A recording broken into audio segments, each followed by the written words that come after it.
Hello, hi, welcome to my education channel. आज का topic है नील नॉदिंग। ये टॉपिक भी बहुत इंटरेस्टिंग है। अगर आपने अच्छे से सुन लिया तो आपको अभी लर्न हो जाएगा। इनका टाइम पीरियड 1929 से 2020 तक है। ये एक अमेरिकन फिलोसफर थी और एनालिटिकल फिलोसफर भी थी। एकदम मूल प्रवृत्ति की थी ये। इनका एक फेमस स्टेटमेंट है जो एग्जाम में सीधे पूछ लिया जाता है कि किसका स्टेटमेंट है। ये कहती थी कि हो सकता है मैं ये भूल जाऊं कि आपने मुझे क्या पढ़ाया, क्या सिखाया, लेकिन ये मैं कभी नहीं भूलूंगी कि आपने मुझे क्या फील कराया, क्या महसूस कराया है।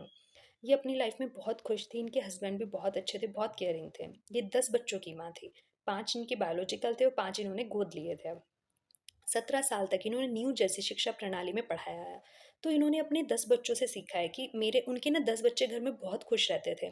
इन्होंने हर एक बच्चे के अकॉर्डिंग, जैसे बच्चे की नीड थी ना, ऐसा सेटलमेंट कर रखा था हर एक बच्चे के अकॉर्डिंग। तो इन्होंने अपने 10 बच्चों से सीखा कि अगर मेरे बच्चे घर में इतने खुश रह सकते हैं तो बच्चा स्कूल में खुश क्यों नहीं रहता है। तो इन्होंने बताया था कि स्कूल का भी ऐसा माहौल होना चाहिए, एकदम घर जैसा। बच्चे को ना स्कूल में जाने में भी इंटरेस्ट आना चाहिए। देखो, जैसे आप कभी बच्चे को बोलोगे कि संडे वाले दिन कि कल सुबह जल्दी उठ जाना, पार्क चलेंगे, तो बच्चा अपने आप से बहुत जल्दी उठ जाएगा, बहुत इंटरेस्ट के साथ उठेगा। लेकिन वही मंडे वाले दिन उसको पता है कि स्कूल जाना है, तो उसको ज़बरदस्ती उठाना पड़ता है, उसे तैयार करना पड़ता है, मतलब उसके अंदर वो फीलिंग नहीं आती है। तो ऐसा क्यों है? तो ये बोलती थी कि बच्चे के अंदर ना वो इंटरेस्ट कैसे आएगा? जब बच्चे को घर जैसा माहौल मिलेगा, तो बच्चा खुद से तैयार होगा, खुद से स्कूल जाने के लिए एक्टिव रहेगा।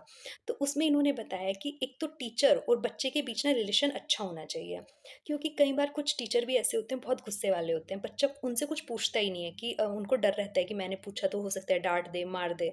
तो ये मतलब टीचर को भी बोलती हैं कि एकदम आप माँ जैसे रहो। अगर बच्चे के साथ आप माँ जैसे रहोगे, तो बच्चा एकदम खुल के आपसे बात करेगा। और अगर आप पहले से इतना डरावना फेस उनको दिखाओगे तो अब बच्चे के अंदर कितने भी क्वेश्चन है वो आपसे पूछ। उन्होंने हैप्पी एजुकेशन का कंसेप्ट भी दिया है और प्राकृतिक देखभाल और नैतिक देखभाल का कंसेप्ट भी दिया है। इन्होंने कहा है कि स्कूल में फुल रिसोर्सेज होने चाहिए जिससे बच्चा मतलब बहुत एक्टिव हो जाए। सिर्फ पढ़ाने मात्र से ही बच्चा एक्टिव नहीं होगा, उसके पास अगर स्कूल में बहुत सारे संसाधन होंगे, बहुत सारे रिसोर्सेज होंगे, तो बच्चा उनसे और भी एक्टिविटीज सीखेगा। उसके बच्चे के अकॉर्डिंग सारे रिसोर्सेज होने चाहिए।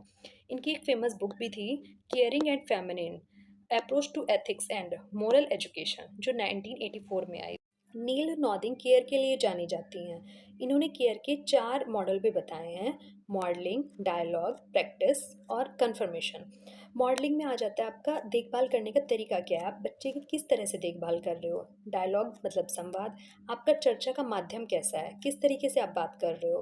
प्रैक्टिस में अभ्यास आ जाता है कि बच्चा किस तरह से अभ्यास कर रहा है, किस तरह से सीख रहा है। कन्फर्मेशन एक तरह का फीडबैक हो गया, मतलब सेल्फ की पहचान करना, आत्म की पहचान करना। आई थिंक आपको वीडियो अच्छी लगी होगी। प्लीज़ लाइक शेयर सब्सक्राइब ज़रूर कीजिएगा। थैंक